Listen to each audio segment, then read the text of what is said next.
Assalamualaikum. Saya Nur Afifah Wasita binti Ahmad Zailan akan memulakan perbentangan dengan pengenalan konflik kerja. Okey. Dalam sesebuah organisasi, konflik merupakan perkara lumrah dan sesuatu yang perlu diatasi. Konflik dalam sesebuah organisasi adalah merujuk kepada perbezaan pendapat dan idea di antara dua dan lebih pihak yang akan menyebabkan berlakunya percanggahan. Konflik adalah merupakan lumrah dalam sesebuah organisasi disebabkan ketidakpuasan atau percanggahan idea dan pendapat yang berlaku di antara individu dengan individu yang lain. Konflik dalam organisasi boleh dilihat sebagai suatu yang positif kepada sesebuah syarikat kerana tidak semua konflik yang berlaku mempunyai kesan yang negatif. Pengurusan konflik dalam organisasi yang berkesan akan membuat konflik yang berlaku lebih bermanfaat dan memberi kesan yang positif. Seterusnya, dapat mengubah dan memperbaiki tahap pencapaian syarikat.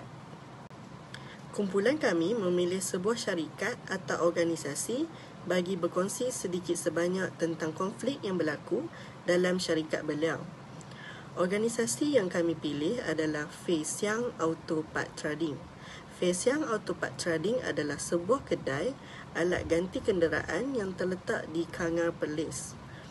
Kedai alat ganti kenderaan ini telah ditubuhkan oleh pasangan suami isteri iaitu Madam Kor dan suaminya selama 10 tahun dan masih bertahan sehingga hari ini bagi memberikan perkhidmatan atau menyediakan alat ganti kenderaan kepada pelanggan. Salam sejahtera, nama saya Khaisha dengan nombor matrik 277591. Seterusnya saya akan membentangkan tentang hasil temu bual. Semasa melakukan temu bual bersama Madam Kor, kami telah mengetahui tentang latar belakang syarikatnya. Syarikatnya adalah bernama Fei Xiang Auto Part Trading, and then syarikat tersebut telah ditubuhkan selama 10 tahun sejak daripada Februari 2012. And then kami juga ada bertanya dengan Madam Kor kenapa kena buka syarikat tersebut. Beliau berkata demi untuk mencapai impian beliau dengan suaminya dan seterusnya ialah untuk mencari rezeki mereka. Okey, seterusnya ialah masalah yang kedua iaitu masalah konflik yang sering berlaku dalam syarikat beliau. Menurut percakapan beliau, kami telah mengetahui bahawa dalam organisasi beliau, konflik yang sering berlaku ialah masalah perselisihan faham. Masalah tersebut sering akan berlaku antara pekerja bawahannya di mana menurut beliau hal ini akan berlaku disebabkan oleh setiap individu ataupun setiap pekerja mempunyai fikiran yang berbeza. Dan ini merupakan masalah yang biasalah untuk berlaku dalam sesebuah organisasi kerana mereka mempunyai pemikiran berbeza dalam mengatasi sesuatu masalah. Yang ketiga iaitu masalah konflik yang teruk yang pernah berlaku dalam organisasi Madam Kor. Menurut percakapan beliau, Madam Kor telah memberitahu kami bahawa masalah konflik yang paling teruk yang pernah dihadapi oleh syarikat mereka ialah masalah konflik antara pengedar. Menurut percakapan beliau juga, hal ini akan menyebabkan kerugian besar bagi organisasi mereka tidak kisah dari segi kewangan ataupun dari segi masa. Sebagai contohnya, mereka akan menghadapi masalah dengan pengedar dari segi pengedar menghantar barang yang silap ataupun pengedar gagal untuk menghantar barang tersebut dalam masa yang telah dijanjikan. Dan yang terakhir iaitu faktor luaran dan juga dalaman konflik kerja yang pernah dihadapi oleh syarikat beliau. Menurut percakapan beliau berpandangan bahawa faktor luaran yang akan dihadapi oleh mereka iaitu persaingan daripada sektor bidang yang sama. Untuk pengetahuan semua, dalam kawasan tersebut, Madam Kor telah mengatakan bahawa terdapat banyak organisasi yang berniaga dalam bidang sektor yang sama. Hal ini telah menyebabkan mereka menghadapi persaingan yang sangat sengit, tidak kisah dari segi harga ataupun dari segi customer. So, ini telah menyebabkan mereka menghadapi satu konflik yang sangat besar terutamanya dari segi harga barangan. Dan yang seterusnya iaitu dari segi faktor dalaman. Menurut percakapan beliau, faktor dalaman yang akan berlaku dalam organisasi beliau ialah isu iri hati dalam kalangan pekerja. Pekerja akan rasa iri hati dan tidak puas hati terhadap pembayaran gaji antara satu sama lain. Dan ini merupakan satu isu yang sentiasa berlaku dalam organisasi mereka. Okey, itu sahaja daripada saya. Saya akan pas kepada presenter yang seterusnya. Terima kasih. Selamat sejahtera Puan dan kawan-kawan sekalian. Nama saya Wong Hui Sing, nombor matrik 278191. Saya akan menyambungkan pembentangan berkaitan hasil kajian kumpulan kita. Melalui temu bual bersama dengan Medan Core, kumpulan kami dapat mempelajari banyak pengetahuan berkaitan dengan konflik kerja. Medan Core telah berkongsi dengan kumpulan kami tentang pendekatan yang digunakan untuk menyelesaikan konflik intra-group. Konflik ini berlaku disebabkan oleh terdapat masalah yang dihadapi oleh individu dalam kelompok itu sendiri. Medan Core menggunakan gaya integrasi untuk menyelesaikan konflik intra-group. Sebagai contoh, Medan Core memberitahu kumpulan kami ketika beliau mendapati pekerja beliau berlaku bertelaga dan tidak bersetuju antara satu sama lain. Beliau akan mencuba untuk menolong pekerja beliau dan mendengar pandangan dan pendapat daripada kedua-dua pihak sehinggalah dapat mencapai persetujuan antara mereka. Selain itu, kumpulan kami dapat memahami kesan konflik terhadap organisasi dengan secara mendalam selepas menjalankan sesi temu bual bersama dengan Medan Core. Kita dapat mengetahui bahawa jika berlaku konflik antara pekerja akan menyebabkan perselisihan faham antara pekerja sehinggalah menjejaskan keuntungan organisasi dan menyebabkan suasana bekerja menjadi murung. Sebagai contoh, konflik antara pekerja menyebabkan proses pengeluaran organisasi Medan Core ditangguhkan kerana berlaku kesalahan dalam penghantaran pesanan barang. Namun begitu, Medan Core juga berkongsi dengan kumpulan kita bahawa konflik yang berlaku dalam organisasi juga akan mendatangkan kesan positif kepada sesebuah organisasi. Hak ini demikian kerana konflik yang berlaku dapat menyedarkan pihak pengurusan tentang kewujudan masalah dalam kalangan pekerja. Oleh itu, konflik yang berlaku telah mewujudkan suatu peluang yang amat baik untuk organisasi mendengar pendapat dan pandangan daripada pekerja dan juga melakukan penambahbaikan. Sebagai contoh, organisasi Medan Core dapat meningkatkan prestasi dan kerjasama antara pekerja selepas menyelesaikan masalah konflik. Berdasarkan perkongsian daripada Medan Core, beliau telah menggunakan beberapa cara untuk mengurangkan konflik yang berlaku antara pekerja. Beliau memberitahu kumpulan kita bahawa beliau akan cuba sedaya upaya untuk mendengar luahan dan perasaan pekerja beliau. Tindakan ini dapat mengelakkan daripada berlakunya perselisihan faham pekerja terhadap pihak pengurusan. Hal ini kerana ketidakpuasan pekerja dapat diselesaikan ketika mereka berkomunikasi dengan Medan Core. Medan Core juga sentiasa bersikap adil dan mengelakkan daripada mengambil keputusan dengan cara berat sebelah kepada mana-mana pekerja beliau. Hak ini dapat mengelakkan daripada berlakunya iri hati dalam kalangan pekerja. Bukan itu sahaja, kita dapat mengetahui kesukaran yang dihadapi oleh organisasi Medan Core pada masa pandemik COVID-19. Beliau mengatakan bahawa masa permulaan pandemik COVID-19, semua kedai terpaksa menutup dan tidak boleh beroperasi. Organisasi beliau menghadapi cabaran yang amat besar untuk menghadapi masalah kewangan. Mereka menghadapi kerugian yang amat besar di mana dilarang beroperasi tetapi masih perlu membayar gaji kepada pekerja. Beliau juga mengatakan bahawa pandemik COVID-19 telah menyebabkan kekurangan pelanggan berlaku selepas MCO. Kuantiti pelanggan bagi organisasi Medan Core tidak seramai seperti sebelum ini. Setelah kerajaan mengambil berbagai inisiatif untuk mengatasi masalah pandemik COVID-19, keadaan pasaran telah mula kembali seperti sebelum MCO. Maka, kedai Medan Core juga mula kembali seperti sebelum ini. Sekian itu sahaja daripada saya. Terima kasih. Assalamualaikum, nama saya Wan Nur Afifah binti Bahadur Satri, nombor matriks 280019. Saya akan membentangkan bahagian komen akademik. Melalui temu bual bersama Madam Core, kami dapati bahawa cara beliau mengatasi masalah konflik kerja di organisasinya adalah tidak begitu efektif. Hal ini kerana caranya akan menyebabkan lama-kelamaan pekerja tersebut mengambil kesempatan terhadap dirinya sendiri. Jadi, cara pertama yang Madam Kaur ambil adalah mendengar segala permasalahan yang berlaku di dalam kalangan pekerjanya. Dengan kata lain, Madam Kaur tidak akan menyebelahi mana-mana pekerja. Sebagai contoh, beliau mengambil pendekatan untuk mendengar segala luahan daripada para pekerja sebelum membuat tindakan yang selanjutnya. Cara ini terdapat sedikit kelemahan di mana kemungkinan besar salah seorang daripada pekerjanya mungkin akan memutarbelikkan cerita sebenar supaya Madam Kaur menyebelahi dirinya. Kesannya pekerja yang teraniaya akan terus dianiaya oleh pekerja yang bijak memuzik cerita yang sebenar. Selain itu, Madam Kaur juga akan menolong pekerjanya untuk mencari jalan penyelesaian terhadap konflik yang dihadapi. Walaupun dengan cara ini ianya boleh menampakkan keprihatinan Madam Kaur terhadap pekerja, namun cara ini tidaklah begitu efektif. Hal ini dikatakan demikian kerana kaedah ini akan membuka peluang kepada para pekerja untuk mengambil kesempatan ke atas kebaikan yang ditonjolkan oleh Madam Kaur. Sepatutnya beliau hanya perlu menyedarkan pekerjanya dengan masalah yang dihadapi oleh mereka, selain berharap agar mereka dapat menyelesaikan segala masalah tersebut dengan tindakan yang betul. Seterusnya, Madam Kaur akan mengambil berat terhadap para pekerjanya. Hal ini bermaksud dia sangat peka akan keadaan para pekerjanya dari segi emosi, perbuatan dan juga tindakan mereka. Namun begitu, Madam Kaur perlulah mempunyai perancangan yang efektif bagi mengelakkan berlakunya konflik kerja pada masa yang akan datang. Hal ini dikatakan demikian kerana majikan bertanggungjawab ke atas apa-apa sahaja yang berlaku di dalam organisasinya itu.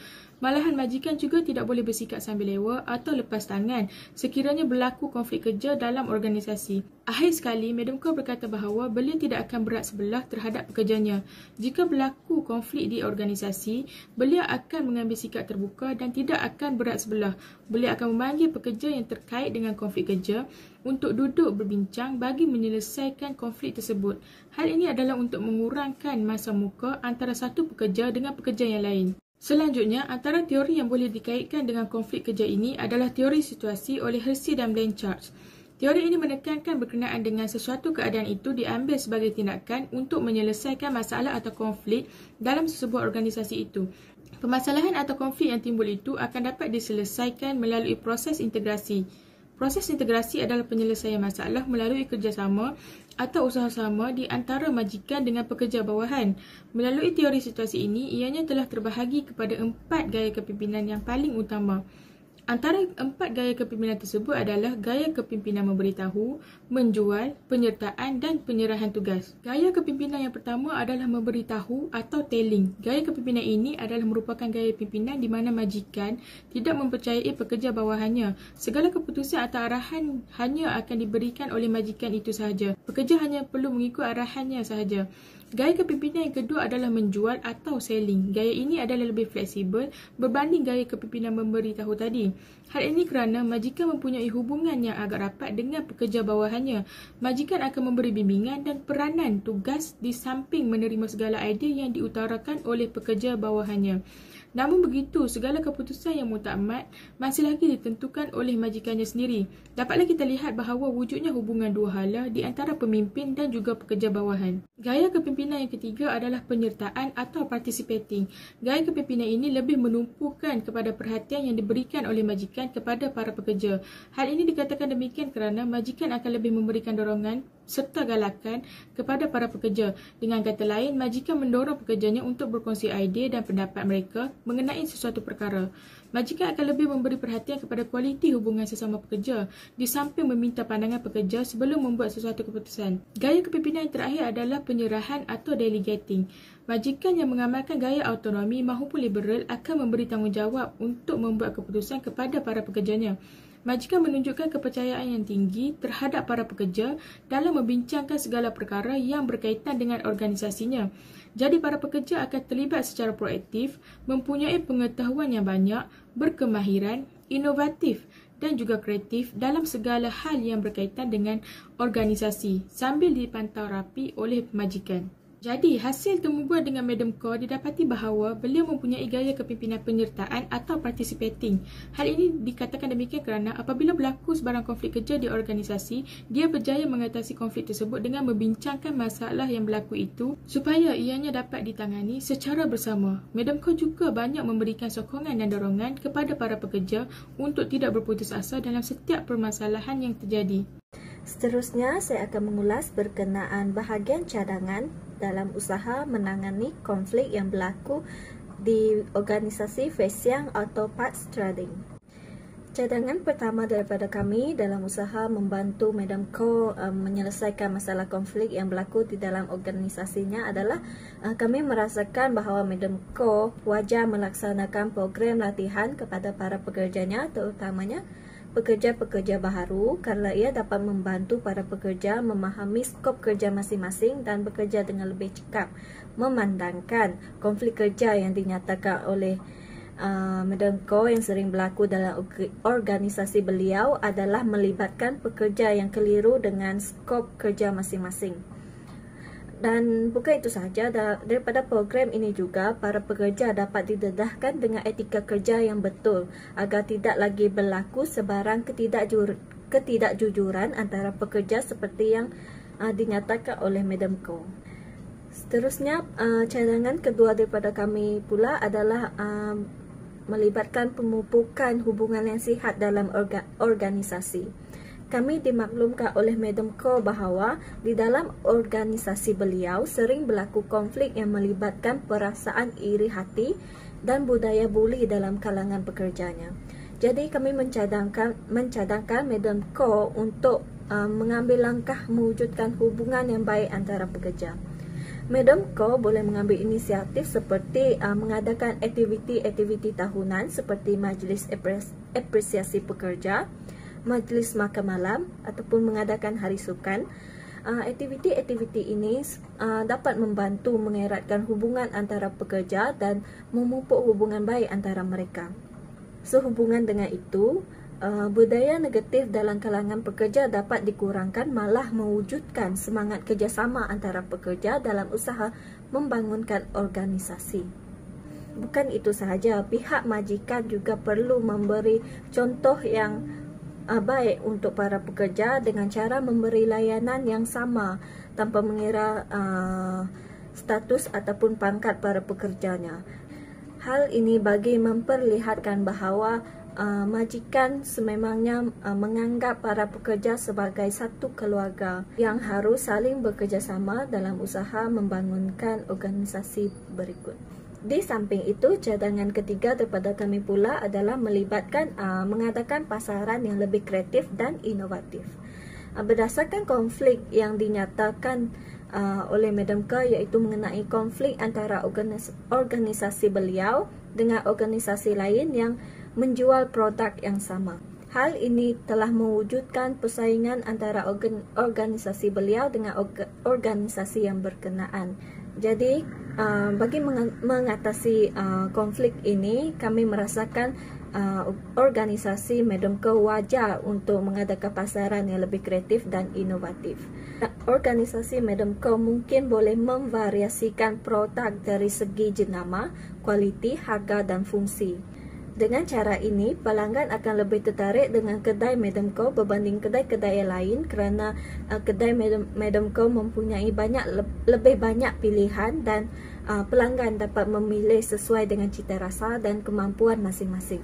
Selain daripada itu, organisasi Madam Ko juga boleh menambah baik perkhidmatan jual beli seperti mewujudkan servis atas talian dan menggunakan kaedah pengiklanan melalui media sosial.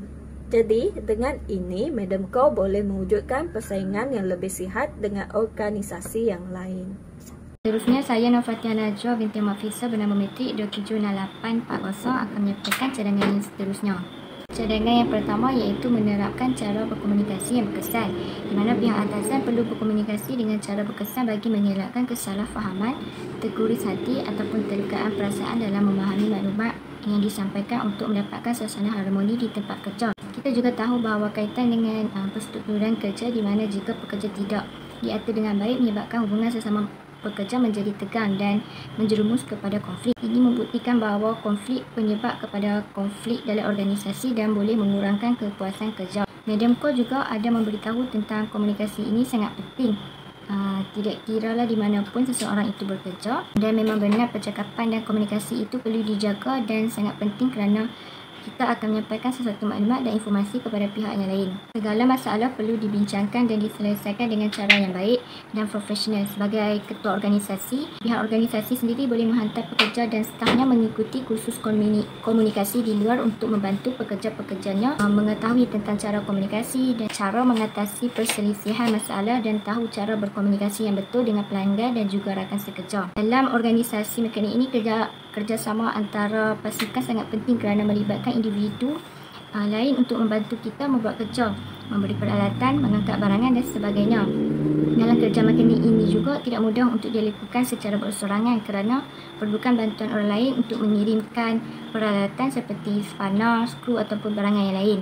Jika tiada kesefahaman antara satu sama lain, konflik kerja seperti tidak mahu membantu rakan lain dan tidak bercakap akan menyukarkan proses pekerjaan tersebut. Malah prestasi kerja itu juga tidak akan berkualiti dan tidak sempurna. Cadangan penambahbaikan yang terakhir ialah menggunakan proses pengambilan pekerja yang betul.